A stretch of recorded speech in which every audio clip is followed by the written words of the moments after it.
Right to the a suggestion via a channel member. The name of the video is ICE sweeps Chinese communities in New York and Southern California. Arrest $200 million in fraudsters.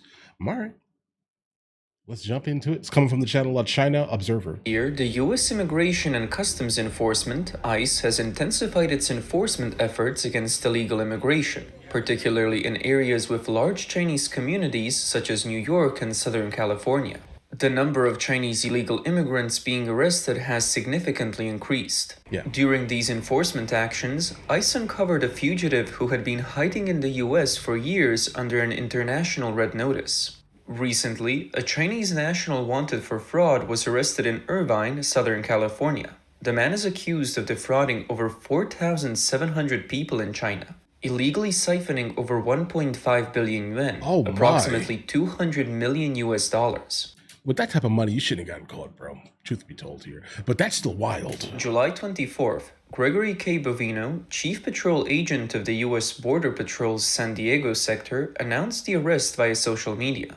Bovino stated that the Chinese national had hoped to evade Chinese authorities by using a U.S. identity, but we proved him wrong. The suspect is accused in China of operating illegal fundraising and financial fraud schemes through fake investment platforms and projects, similar to the recent Ponzi schemes exposed in China's P2P crisis. These methods, which exhibit clear characteristics of pyramid schemes, have caused significant harm to society. Interpol issued a red notice at China's request. After fleeing China, the man illegally entered the US through various clandestine routes and hid in the Chinese community in Irvine, a city known for its good security and convenience. So where did the money go? This area has become a popular location for immigrants, particularly new affluent ones, and is sometimes seen as an ideal hiding spot for fugitives. Initially, the suspect led a relatively carefree life without drawing suspicion. However, as part of ICE's increased scrutiny of illegal immigrants, authorities used intelligence systems to track him down. Through database comparisons, they quickly identified his location and arrested him. Bovino emphasized, "The United States is not a safe haven for international fugitives. Not now, not ever." Respect. This arrest has sparked heated discussions in China, with many speculating about the suspect's true identity. Despite clear photos and the reach of the internet, no media outlets have yet confirmed his details. Some online commenters suspect the man might be Wang Mian, the owner of Jinxing Assets in Shanghai. Chinese media reported that Wang Mian registered Jinxing Assets in 2014, selling financial products backed by loans. In 2016, he fled to the US with his mistress, stealing approximately 160 million yuan, leaving behind 432 million yuan in unpaid debts, affecting 2,516 investors, 95% of whom were elderly. Oh, he's garbage, bro. Imagine working your entire life and thinking you're about to kind of utilize your funds to kind of allow it to grow, let your money work for you, let's say. And then some random hedge fund manager, for the most part, takes all of your money and runs to another country. That is absolutely sickening, guys. It's been reported that Jinxing Assets has a complicated network of assets. Wang was also photographed with several high-profile figures, including the son of former Chinese Premier Zhu Rongji. However, the reported amount of fraud and the number of victims appear to differ from the information shared by US authorities. Nonetheless, after China's P2P lending fraud schemes, which caused massive financial loss and led many to flee, the number of victims may be in the millions. This case represents a significant victory for the US. Is that like a credit union of sorts? Like he set up his own credit union and people put money in and then they allowed loans to kind of go out backed off of the money that people are basically putting into their accounts and running it like somewhat like a bank, but not a bank. And then he ran off with the entire bank account, let's say. Oh no, dude, this is getting worse. In protecting its society from dangerous criminals, though recovering the stolen funds may prove difficult. Due to the lack of extradition agreement between the US and China, it remains unclear whether this case will progress to an extradition stage. Legal experts suggest that if the evidence is strong, the US could charge the suspect with illegal entry, identity fraud, and potential money laundering. As of August 11th, the number of detained immigrants in the US exceeded 60,000, breaking a record set during Trump's first term. ICE's current policy prioritizes the arrest and deportation of individuals convicted of crimes that threaten public safety, as well as Don't forget the collateral also. So yes, they're obviously going after specifically the people who are, they have deportation orders. But if you are also an illegal immigrant and you are around these individuals here, ICE is not just going to let you go, bro. You're going to go with them. Okay. Anyway. those violating immigration laws. Right. During the weekend of August 9 to 10th, ICE officers arrested 10 illegal immigrants with serious criminal backgrounds, including a 61-year-old Chinese man named Zeming Lu, who had been convicted of forgery and other crimes in Gwinnett County, Georgia. The other County, 9 were Georgia. illegal immigrants. Okay, so that's probably Duluth, Georgia. I'm gonna stop stopping here, guys. But Gwinnett County is random. Forgery and other crimes in Gwinnett County, Georgia. The other 9 were illegal immigrants from Honduras, Ecuador, and Mexico convicted of serious offenses such as rape, hit and run, domestic violence, or attempted murder. The U.S. Department of Homeland Security did not provide further details on Zeming Lu's criminal activities, but suggested it involved product counterfeiting, a crime common among some Chinese nationals. On August 14th, U.S. Secretary of Homeland Security Kristi Noem posted a video on social media stating that since the Trump administration took office, the number of illegal immigrants in the U.S. has decreased by 1.6 million, resulting in safer streets, reduced taxpayer costs, eased pressure on schools and hospitals, and more job opportunities for Americans. It's about 94.7% Meanwhile, the issue of down. marriage-based green card fraud has become a significant focus for ICE. This practice, common among some Chinese immigrants, involved fraudulent marriages to obtain legal U.S. residency. ICE has stepped up efforts to investigate and break up such schemes. On July 13th, the U.S. Immigration and Customs Enforcement New Orleans Division announced via social media that Chinese national Shen Jiejuan has been arrested for allegedly coercing a U.S. citizen into marriage in order to fraudulently obtain a green card. Jeez. Shen now faces federal charges and deportation. The announcement, initially a low-profile case, gained significant attention after being creatively shared by the White House's official social media account. The White House posted in a humorous tone, mimicking a dating app, Jie Jun tried to finesse a wedding for a free pass. But I said nah and swipe right. No dress, no vows, no citizenship. Just deported. It's a match. Gen Z lingo? The post, using popular internet terms like I swipe right and it's a match, sparked widespread online discussion. The U.S. Citizenship and Immigration Services, USCIS, issued a warning too. Our officers are expertly trained to catch these sham marriages. Buying a spouse doesn't make you a citizen. ICE has not disclosed further details on Shen's case, but emphasized that her actions harmed the fairness of the U.S. immigration system. The White House's public exposure of the case is seen as a soft deterrent to potential lawbreakers, sending a clear message of zero tolerance for marriage fraud. Despite being a fraudulent act with severe legal consequences, the financial rewards and the lure of immigration status drive some individuals to take the risk. Fake marriages are relatively common within the Chinese community. Reports indicate that a woman from Los Angeles, Ms. Chin, revealed that a Chinese man proposed to marry her for $400,000 in exchange for a green card. The arrangement included maintaining the marriage for 8 to 10 years, attending immigration interviews, submitting proof of cohabitation, and even faking family life. Yeah, guys, I got married outside of the United States of America to a woman from the south of Spain, Andalusia, Costa del Sol specifically. Okay. And we were married there. We were married for about 3 years before we even came to the United States of America. Understand, we also had a kid.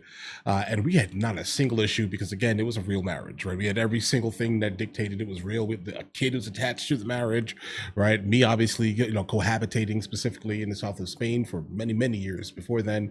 It was definitely not a sham a marriage. I definitely do hope that the marriage visa specifically is not something that's going to be taken away, because I do think that a lot of people these days are looking for love specifically outside of the United States of America, and I don't see how that should be something that is removed. But obviously, I would say test it just a little bit harder, okay? Like, did that person live there outside of the United States of America? And I definitely would not suggest, if you're trying to do anything like this, I'm not trying to help the absolute criminals here, but do not get married in the United States of America, bro. right? Like if that's your goal, you get married in the country that you're in, and you stay there, and you stay there for many years before you actually make a move back to the United States of America. It just doesn't make any sense. So yeah, I guess it's pretty obvious that if you are coming here, you are a foreign national, you are marrying an American, you are going to be looked at and scrutinized much harder than you would be if you were to be married outside of the United States of America. Just a thought here. But again, I'm absolutely not attempting to help any of these people by giving them information here, because if you're a criminal, bro, you belong in jail. Despite the tempting offer, Ms. Chin ultimately chose to decline due to the legal risks and the psychological burden of long-term deception. Mr. Bai from Orange County also shared that many of his friends have considered green card marriages, with some viewing such marriages as offering extra value, like cultural exchange or mutual assistance in life skills. However, Mr. Bai emphasized the high level of caution required, as being caught by immigration authorities could have severe consequences. Another individual, Mr. Kang, a 40-year-old man, shared his experience from 5 years ago.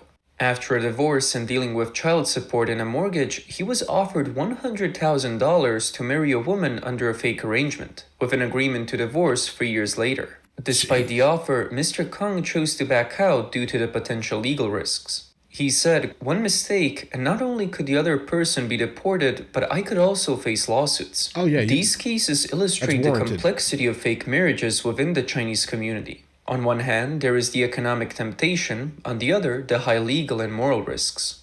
According to immigration lawyers, over the past decade, fake marriage cases have been common in the Chinese community, especially among international students and undocumented immigrants. These individuals often connect with US citizens through intermediaries or personal networks to arrange marriage transactions. The payment for such arrangements typically ranges from $100,000 to $400,000, depending on the duration of the marriage, the level of cooperation, and whether the couple needs to fake their living situation. However, as ICE increases its enforcement efforts, these shortcuts are becoming increasingly risky. The new policies state that for applicants who lack legal status but are applying for green cards through marriage or family ties, USCIS can initiate deportation procedures at any stage of the application process. According to the USCIS, family-based immigrant visa petition does not grant immigration status or relief from removal, aiming to enhance scrutiny, combat fraud, and protect the integrity of national security and the immigration system. That's fair. This policy is effective immediately. With these new measures, the shortcut of fake marriages has become much more difficult, having a significant impact on the Chinese community. According to an immigration lawyer in Los Angeles, 通过假结婚拿绿卡这件事儿，也就是爱情买卖绿卡这件事儿以后。 Getting a green card through a fake marriage, basically buying love for a green card, is going to get harder and harder. The new immigration director just took office, and on his first day, he made 3 things clear. First, marriage green cards. Second, strict checks on OPT. And third, strict checks on H-1B. Let's talk about the marriage green card inspections. Okay. How do they check if it's real or fake? The documents mention some details like increasing home visits by officers. What does that mean? It means that while you're going about your daily life, they might knock on your door. Could even be in the middle of the night. They'll want to come inside and look around. They'll check if you're sleeping together, if you have your toothbrush, if there are men's slippers, and they might even check the drains for hair you left behind while showering. Okay, they're trying to figure out if you're truly a couple, actually living under the same roof. They might even knock on your neighbor's door and ask if the couple next door is living together. If the neighbor says they don't know the guy or he's never been around, then that's it. Your marriage green card is denied. I mean, listen, when it comes to that, I would probably say you probably will run into a scenario where there's like some van parked down the street just monitoring things. I think that's probably more likely than specifically wasting officers' time exclusively to do these type of things here. Because I can imagine that'll probably be it here. Now, in terms of the H-1B, I have no idea how you're going to fake an H-1B, guys. Basically, what that is a work visa. It's a foreign work visa for the most part here. How do you fake that? Either the person is working there or not, right? You get what I'm saying here? They're working there. How do you fake it?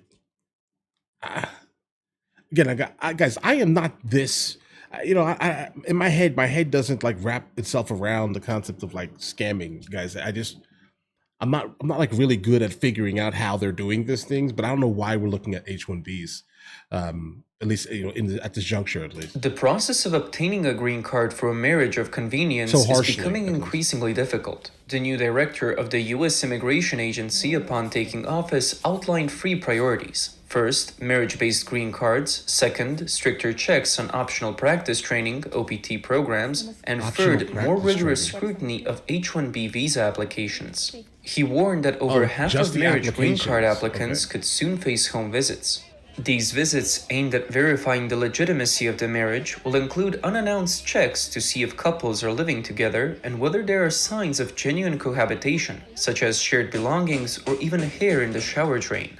In addition to marriage green cards, the H-1B visa program is also undergoing significant changes in 2025. Okay, let's hear According to Bloomberg Law, the White House has approved a new rule proposed by the Department of Homeland Security, replacing the traditional lottery system with a weight selection process.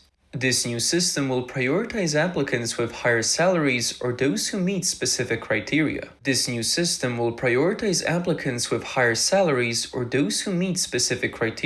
Which could negatively impact international students and recent graduates who typically start with lower salaries to gain experience. It definitely will. The H-1B visa program, which...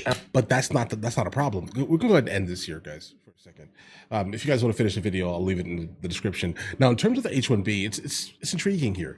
Yeah, will it affect the people who have come to the United States of America to gain education and experience and skills, etc.?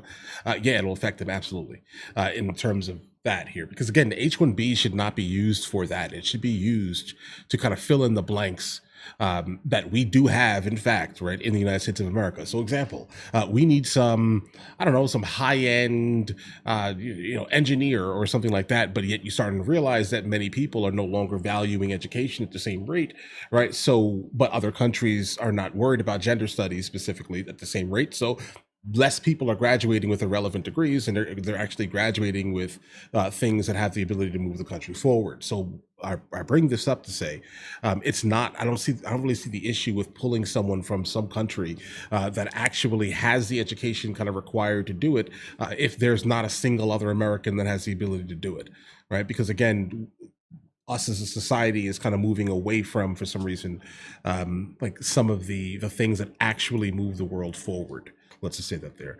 And other countries are focusing on building their nation.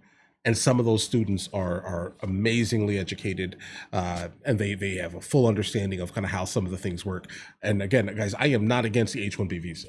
All right, I've said this numerous times. I think that's the way to kind of move us forward. But until we can actually fix our education system to stop valuing the guy, coming to school with the, how do you explain this here, with the Hellcat or the Mustang, right? Get away from the irrelevant things and start making the cool kids in school, the nerdiest ones in school. We need to change we need to change what is cool. Basically, okay? When we can do that, we'll then stop focusing and graduating absolute idiots that are not going to do anything in their field, okay? That's kind of where I'm at with that mentally. So until we can do that, the H-1B visa needs to absolutely be the best of the best. If we're going to bring you in here and give you access to our market, we're going to give you access to earn American dollars, we're going to give you access to the United States of America, you need to bring something that is top tier, something specifically that we do not have. Not, hey, I just started a company, and because I own my company, I'm going to go ahead and start, applying, letting people apply, the family members, etc. For, I'm guessing that's how they're doing it. I think that's why they're checking it.